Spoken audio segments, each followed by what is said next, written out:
Earth, a unique planet, restless and dynamic. Continents shift and clash. Volcanoes erupt. Glaciers grow and recede. Titanic forces that are constantly at work, leaving a trail of geological mysteries behind. One of these mysteries is centered here, in the Grand Canyon in Arizona. Close to 1 billion tons of rock have been carved out of the ground. The canyon left behind could hold all the river water on Earth and still be less than half full. For more than a century, scientists have debated how and when this vast chasm was created. And now, geologists are uncovering fresh evidence of how the Grand Canyon fits into the ever-evolving story of how the Earth was made.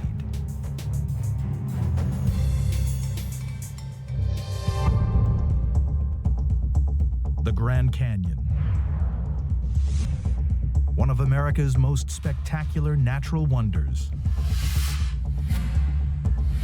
A canyon 18 miles across at its widest point, 277 miles long, and more than a mile deep.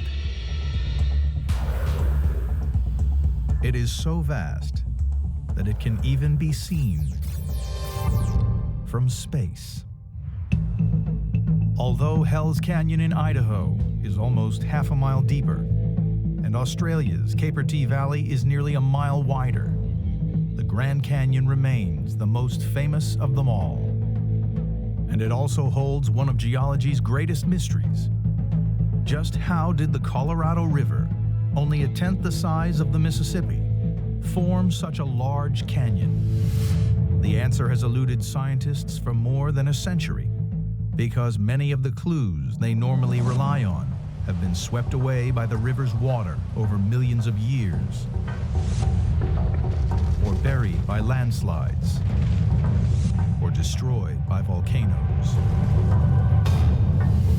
It seems like we should understand perfectly how the Grand Canyon formed. The problem is we've lost a tremendous amount of evidence. It's like a murder mystery where most of the evidence is lost. And so the best we can do is piece together the evidence that we have. Even so, slowly but surely, this geological icon is giving up its most ancient secrets. The canyon's richly colored layers offer scientists one of the most complete geological records on Earth. The first concept you have to get your mind around as you're thinking about the Grand Canyon is that the stories told by the rocks are exceedingly old, millions and billions of years. Karlstrom and his team are setting out on a grueling geology field trip along the Colorado River. It won't be an easy ride, because this 1,450-mile-long river packs a punch. More than 800 million gallons of water can flow down the Colorado every hour. More water every second than the average U.S. household uses in a year. Karlstrom is investigating the ancient history of the land that was here before the Grand Canyon even existed. And for that, he needs to identify its oldest rocks. He is following in the footsteps of pioneer explorer John Wesley Powell. In 1869, he was the first man to successfully ride the Colorado through the entire length of the canyon. All of us who work in the canyon as scientists admire John Wesley Powell immensely for his pioneer and scientific exploration of the Grand Canyon. And the questions that he framed are still questions that we work on today. One of Powell's discoveries was these intimidating black rocks at the very base of the canyon.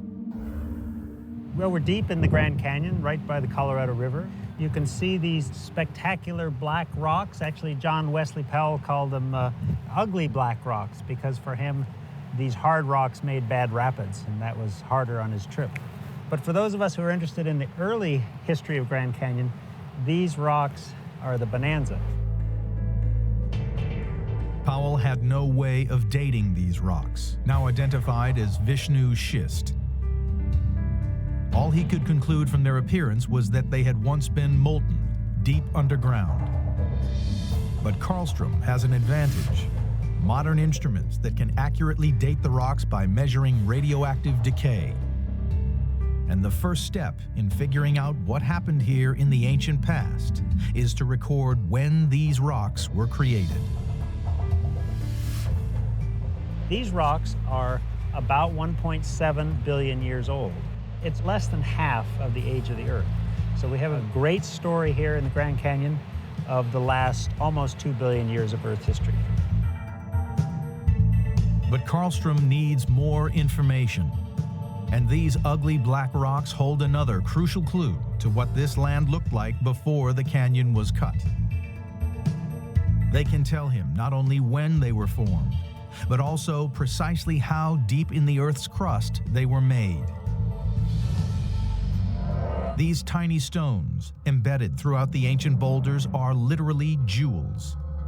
Garnets that only form under immense pressure. The sort of pressure that's found when layers are crushed by the weight of millions of tons of rock on top of them. The silver bullet clue is the garnet. These garnets are the key to understanding the amount of rock above us.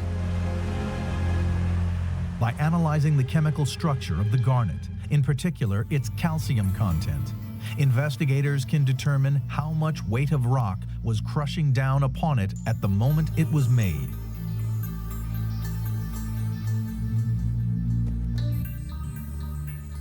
In simple terms, if you analyze the garnet and you see higher calcium content of the garnet, it means you're deeper into a mountain belt, more rocks above you. So we take these garnets back to the laboratory. We cut a very thin section. We put them under an electron microprobe. And the scientific result after this analysis is that we were 6 miles deep beneath the surface of the peaks, which were above us. And that's a long ways. So, nearly 2 billion years ago, before the canyon evolved, ancient mountains 6 miles above sea level stood here. Towering peaks as high as the modern Himalayas. Over the next 500 million years, these mountains were worn away by the relentless forces of erosion. Over millennia, the freezing and thawing of ice cracked open the rock of the mountain slopes. Wind and water carried the rock debris down towards the oceans, leaving behind a flat and featureless plain with no sign at all of a canyon. Geologists learn to visualize the way that this place looked in the past. Knowing how to read the texture of the rock, the kind of rock it is, the fossils that are in it, geologists can, it's like a detective story. You can uncover what this place looked like billions of years ago.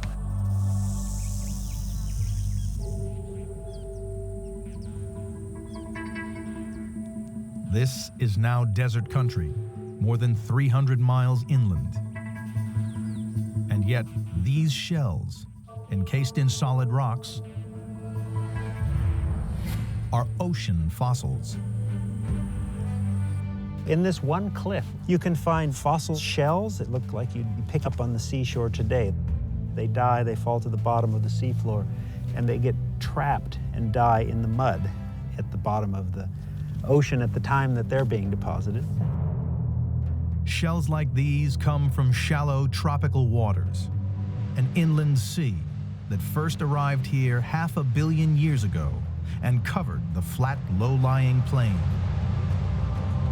But that did not happen just once. Many different layers in the walls of the Grand Canyon tell Karlstrom that over hundreds of millions of years, this land has been submerged by the sea, not just once, but at least 8 times. The last time this part of Arizona was under the sea was around 80 million years ago. As we go higher in the layers in the Grand Canyon, we have different age seas which are depositing different kinds of rocks, different environments, different fossils that live at the different times. This chapter of seas coming in and seas going out is itself hundreds of millions of years. Each sea deposited different types of material that hardened to become solid rock. Some sediment was sand that became buff-colored sandstone. Some was mud that hardened into darker shale, while the calcified remains of marine organisms were crushed into light-colored limestone. And yet, the dominant color is red.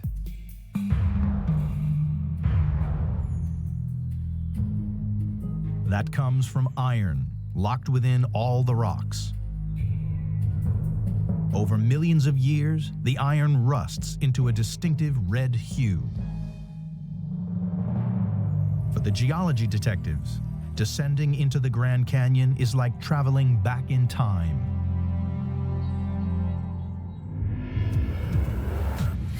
The calcium content inside garnet gemstones reveals that nearly 2 billion years ago, mountains the size of Mount Everest stood where the Grand Canyon is now. Sea fossils exposed in the cliffs show that as late as 500 million years ago, the land was the muddy bottom of an ancient inland sea. The next puzzle for geologists is uncovering which awesome forces transformed that unremarkable flat land into this breathtaking natural wonder of the world. From 1.7 billion years ago to 70 million years ago, the landscape of western Arizona has undergone a series of extraordinary changes. Ancient mountains have given way to prehistoric seas, which have withdrawn to reveal a low-lying flat plain stretching as far as the eye can see. The magnificent gorge of the Grand Canyon does not yet exist. But over the next 20 million years, this landscape was to undergo immense changes that would create a unique high plateau and set the scene for the formation of the canyon. Ancient fossils of sea animals tell geologists that this land was once under the waves of an inland ocean. But that leads to yet another mystery. The investigation needs to figure out why these undersea rocks are now high in the air, thousands of feet above sea level. It's surprising to go up a mile above sea level and you find a clamshell or what looks like a clamshell. And you say, that's what I see when I go down to the ocean. So why is it here a mile above sea level? It's clear that this region underwent a type of geological disturbance that pushed up the entire seabed. Geologists discovered in the 1960s that collisions between separate plates of the Earth's crust could force land up into the air. It happens all over the globe and usually deforms the land into tilted mountain ranges. But this Arizona uplift was unique. After all the flat layers are deposited at sea level, there was a major uplift event called the Laramide orogeny, which lifted these rocks without tilting them, still flat, lifted them up to high elevation. Because the land rose straight up, like being in an elevator, it formed a high, smooth plateau. The sea that had been there drained back toward the northeast. But as of yet, there was no Grand Canyon. The Colorado River, the force that cut the canyon from the rock, had yet to arrive. Geologists from the very early days, from the late 1800s, are quite comfortable with the knowledge that the Colorado River has carved the Grand Canyon. The high plateau was surrounded by even higher mountain ranges. New rivers began flowing from the mountains out across the plateau. It's essential for the investigation to establish when the Colorado River in particular arrived, because only then could it begin to carve the canyon. Until a few decades ago, some investigators thought this ancient riverbed, called Hindu Canyon, provided the answer. They believed that Hindu Canyon's creation, 50 million years ago, marked the arrival of the Colorado River and the beginnings of the Grand Canyon. But in 1969, the discovery of these pebbles turned everything that geologists thought they knew about the canyon on its head. It turns out that to explain how the Grand Canyon got there is very much more complex than people thought. So the early geologists thought it was simple, but now we realize there's a lot more to the story, and it's kind of a detective story. You start out with a few clues and you put the clues together, and then finally you get the satisfaction of saying, well, I figured this out before anybody else did. Figuring it out before anyone else was just what Young did in 1969 when he was a 24-year-old geology graduate student at Washington University. His professors sent him to investigate Hindu Canyon. But when Young arrived at the dusty riverbed, he discovered that it had nothing to do with the Colorado or the Grand Canyon itself. His discovery flew in the face of all the established geological theories and revolutionized thinking about the canyon's history. The evidence Young had uncovered was the alignment of pebbles in the bed of the river. If you look at these pebbles, you can see that the pebbles are flowing, or the pebbles are oriented in this direction, which is a stable direction for water flowing to my right. If the pebbles had been oriented this way, the water would have flipped them over. So when we find pebbles that are oriented this way, that tells us that the water was flowing to my right. It is a crucial clue. The Colorado River could never have flowed to Young's right. It has always run in the opposite direction, towards the Pacific Ocean. The river here, 50 million years ago, was not the Colorado, and it did not cut the Grand Canyon. Young's findings meant scientists had to rethink all their ideas about when the Colorado had arrived on the plateau and about the age of the canyon. They started examining evidence from another, less ancient site. This is Muddy Creek, near Lake Mead, Arizona, just a few miles downstream from where the Colorado River exits the Grand Canyon today.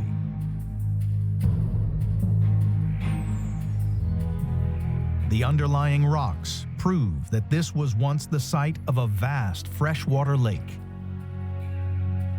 The upper part of the Muddy Creek Formation is this nice limestone which formed in a freshwater lake. The water would have been very clean. There would have been lots of plants and animals living in the water, and as they sank to the bottom, the calcium carbonate in their shells would form this limestone, which is typically what forms a limestone rock. The limestone is the calcified remains of the creatures that once lived in this lake. Then, 5.5 million years ago, the animals all disappeared. There were no shells to make fresh limestone. The only explanation is that the animals died 5.5 million years ago because that was the date when the Colorado River arrived here. The river would have been carrying masses of dirt and rock sediment from the fledgling Grand Canyon. The water would have been too muddy and dirty, and limestone does not form in dirty, silty, muddy water. It's just incompatible. The animals and plants that live in such a lake can't exist if there's a lot of silt and mud in the water. So, the muddy death of the lake gave geologists a confirmed date for when the Colorado arrived in Arizona and commenced its excavations. The Grand Canyon was born a mere 5.5 million years ago. The investigation has reached a significant milestone. It has discovered the age of the canyon.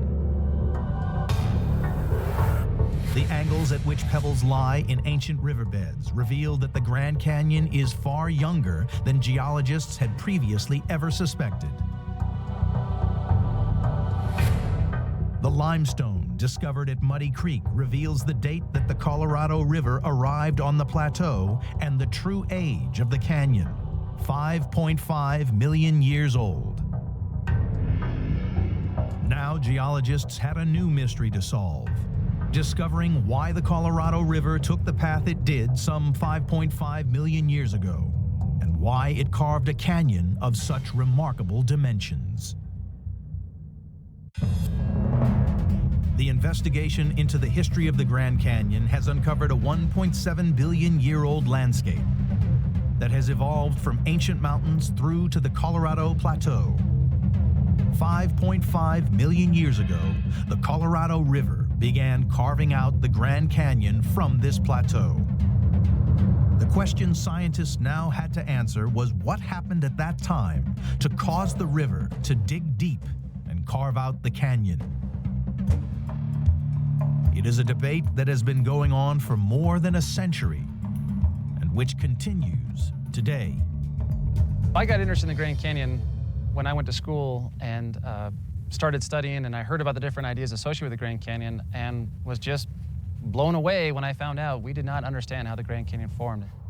Something as iconic as the Grand Canyon wasn't understood, just seemed crazy to me. And so basically decided to dedicate a large portion of my life to trying to figure it out.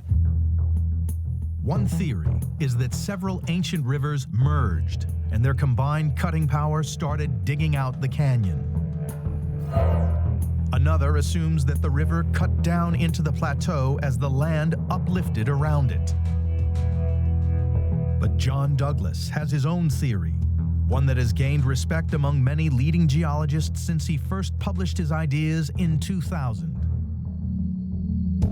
What Douglas calls his spillover theory seems to work well on paper. Spillover is incredibly easy. All it means is the Colorado River poured into a basin. When it poured into that basin, it had to form a lake. And this lake was huge. All that lake had to do was rise and then spill across the plateau. It poured down, cutting rapidly, and over time you would have ended up with the beginnings of Grand Canyon very quickly. At his college campus in Phoenix, Douglas is building a scale model experiment to see if his spillover theory actually works in real life. He sculpts tons of dirt into a model of the Colorado Plateau. Running faucets represent the flow of the Colorado River into the ancient lake. Now we have our large lake. The water's getting higher, it's getting ready to spill across. We have a tiny little trickle of water pouring down off the lake. That little tiny trickle of water doesn't seem like much, but over time, that little bit of water flowing down that steep slope is gonna gain energy, it's gonna start cutting, making waterfalls that work their way back. One waterfall has now reached the lake. You can see that we have just released a significant amount of water, much more water than was previously pouring down. Now we have huge canyon cutting. Landslides are sloughing off the side of the canyon walls, the water flushing it downstream. The lake, you can see that it's starting to shrink in size. That lake is getting lower. And right there, you can see that we have cut our own small-scale version of the Grand Canyon.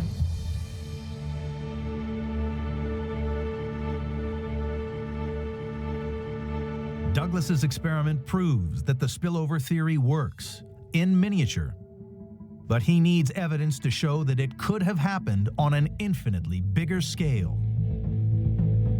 Douglas sets out in search of a lake, large enough and old enough to be the source of his spillover flood. He has a prime suspect in mind. This is the site of the ancient Lake Bittahoche, 100 miles to the east of the Grand Canyon.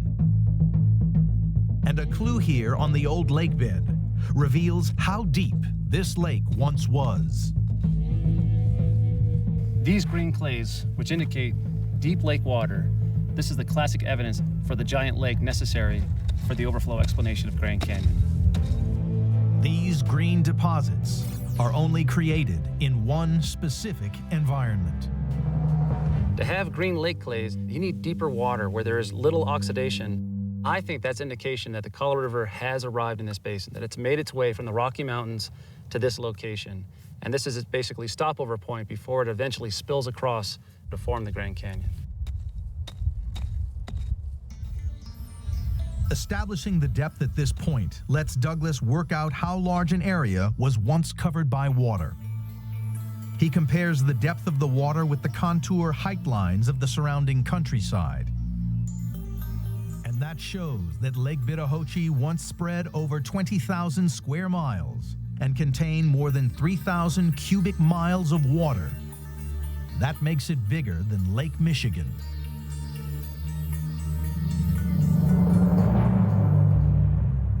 Douglas needs to date the age of this lake. For his spillover theory to work, it has to be older than the Grand Canyon, more than 5.5 million years. He unearths the proof he needs in these deep water fossils. Okay, these fossil shells are freshwater mollusks, maybe as young as 6 million years old. The dates match up. The lake was here at the right time to have spilled over and begun cutting the Grand Canyon. Dating the fossils helped confirm Douglas's belief, but his search for more evidence continues.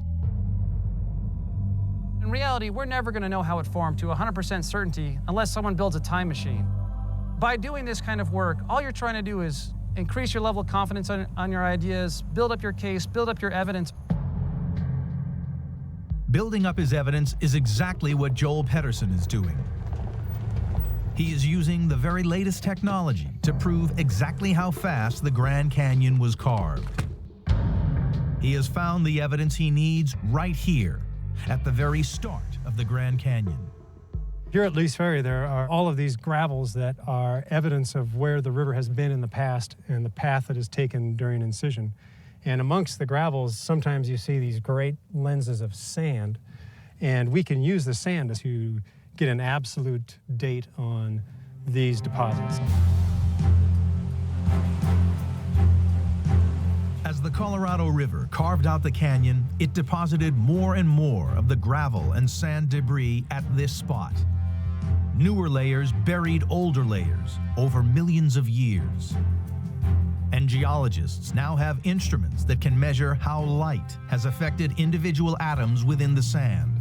That reveals precisely when each sand layer was originally buried, away from the light of the sun. For the technique to be accurate, it's essential that the sample is not exposed to daylight.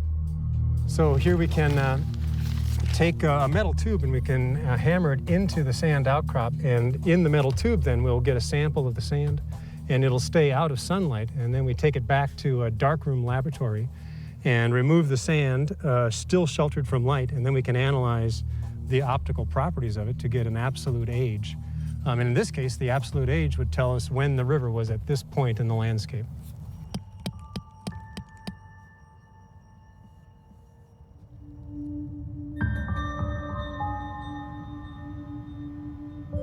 Back at the lab, Pedersen compares multiple sand samples, each from a different depth in the canyon deposits.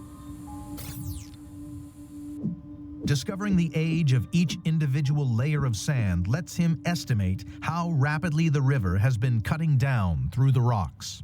Here at Lee's Ferry, we can use this last 500,000 year history along with our absolute dates and all the information we get, and the rate of canyon cutting here is about 1,000 feet per million years.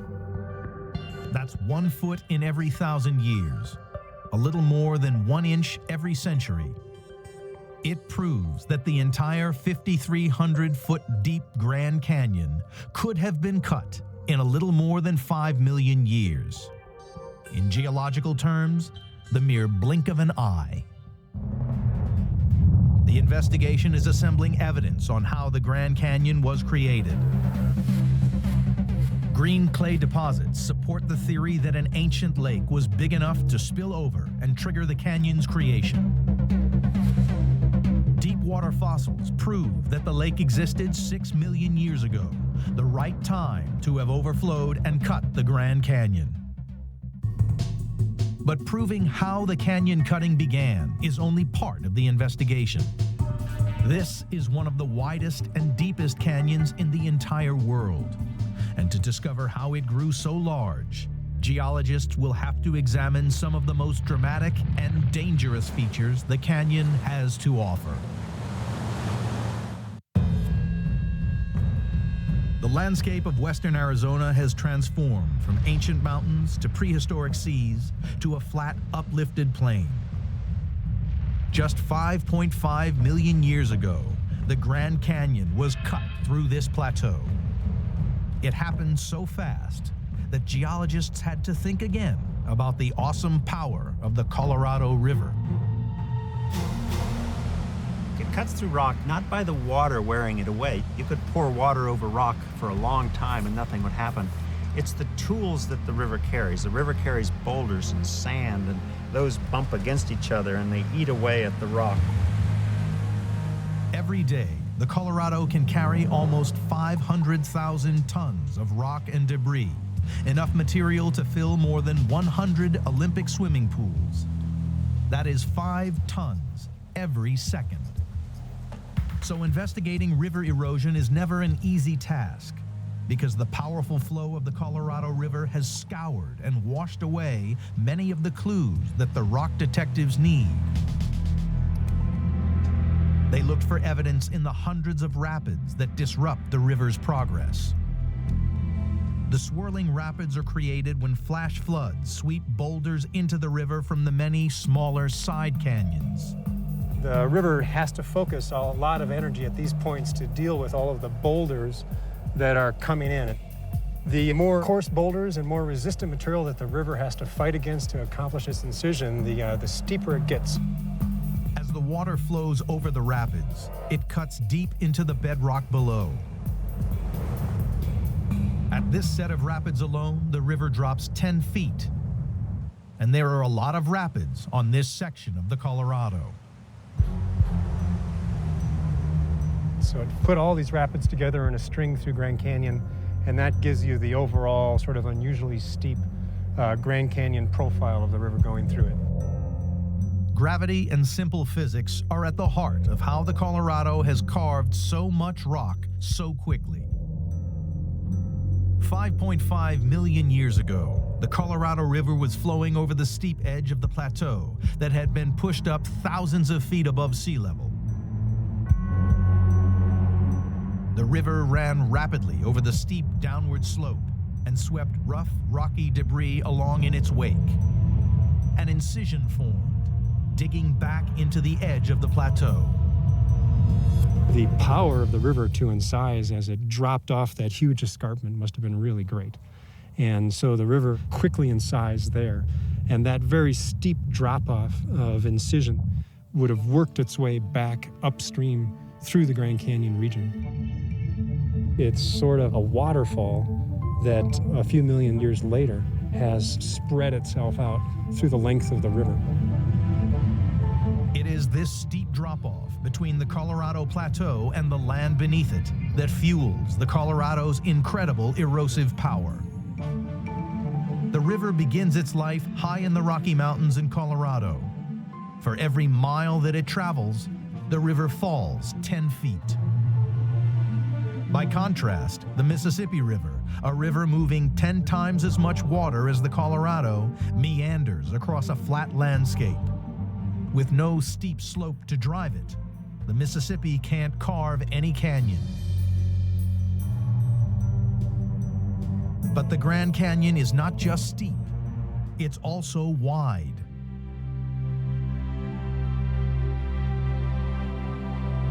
And here, on the South Rim, at the heart of the national park, the true majesty of the Grand Canyon is revealed. This is where the canyon is at its widest, as much as 18 miles from rim to rim. This landscape appears serene now, but its unique beauty was forged by violent forces. Grand Canyon, oftentimes we just associate it with the Colorado River. The Colorado River is what cut the Grand Canyon. It formed the initial gash to allow the river to flow across. But what makes Grand Canyon grand is really its width and all the layers of rock that are exposed. And that isn't only solely tied to the Colorado River. What's happening is this rock that's exposed, it's being beaten on by rain, and the rain gets in there and it weathers the rock and it weakens it. And then because this is so incredibly steep, gravity will act on that material, transporting it deeper down into the river, flushing it back out. And that process just repeats over and over again to allow the canyon to get wider over time. We have classic rock falls that are cascading down onto the black rock in the far distance. Those events are indications that this is actively ongoing canyon widening and retreating from these processes. The fall of these rocks is not a gradual process. This is erosion at its most violent. Very few people are ever going to see Grand Canyon actually change. Like, I've spent numerous nights in Grand Canyon. I've only heard 1 or 2 rocks ever fall. But change will happen, and when it does happen, it happens very rapidly. The rocks fall because both harder and softer rocks are layered, one on top of the other, in the canyon walls. The harder layers are made of limestone and sandstone. These rocks don't weather easily. But the softer shale beneath is made of mud that expands when it rains, causing the shale to crumble away. Those weaker rocks, they weather and retreat back, and they undermine the resistant cliff rocks above that will then fail as dramatic rockfall landslide events, allowing the canyon to increase its width.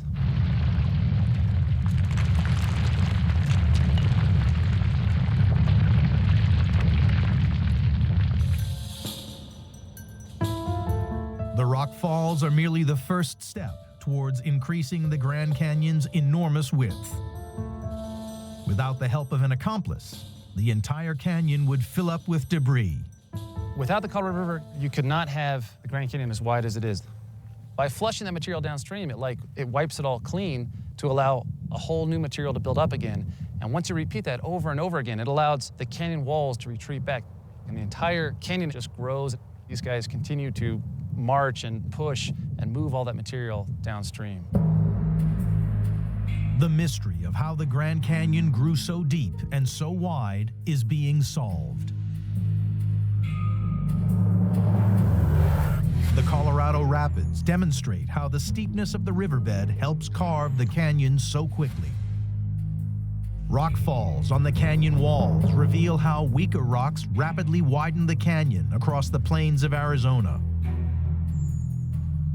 But this is far from the end of the Grand Canyon story. In just the last million years, the canyon has been transformed by other, overwhelmingly powerful natural forces.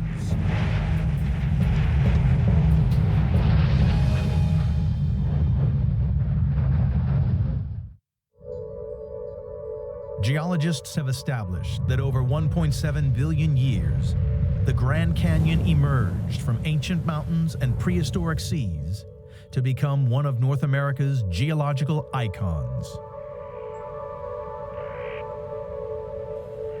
This is a rare look at one of the most remote and secret parts of the Grand Canyon. A series of small cone-shaped mountains line the canyon's edge. And there are flows of black rock running down from each rim.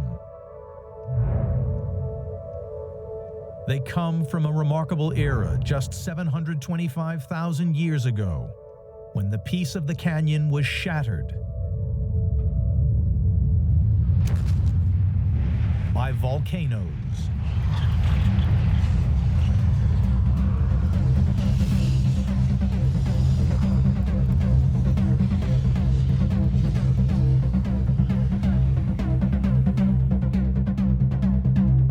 This is Toroweap Point, in a remote area known as the Arizona Strip.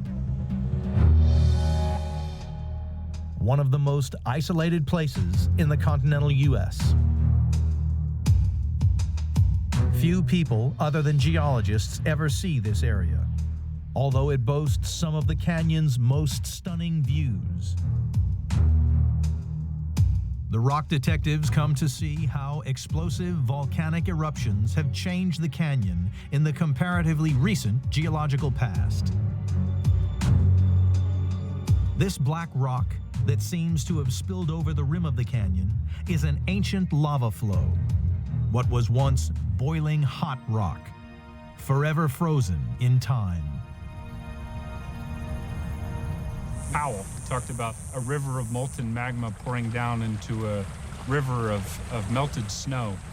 and he talked about how dramatic it must have been, the boiling and seething and the steam, and it must have been amazing. You would picture red hot lava like you would see in Hawaii pouring down the canyon walls and coating them, and then once it reached the river, it would it would immediately create just giant clouds of steam.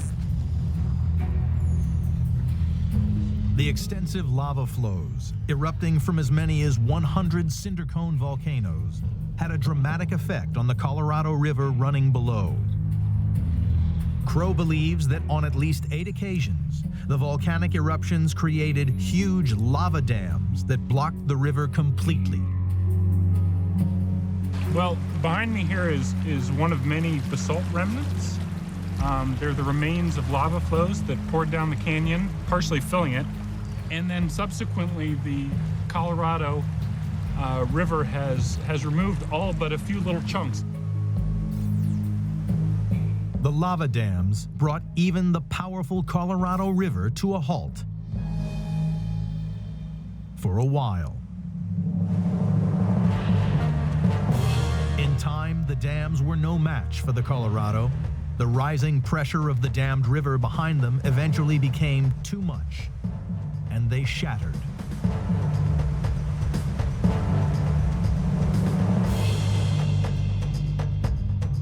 This explosive episode has left its mark on the canyon's walls.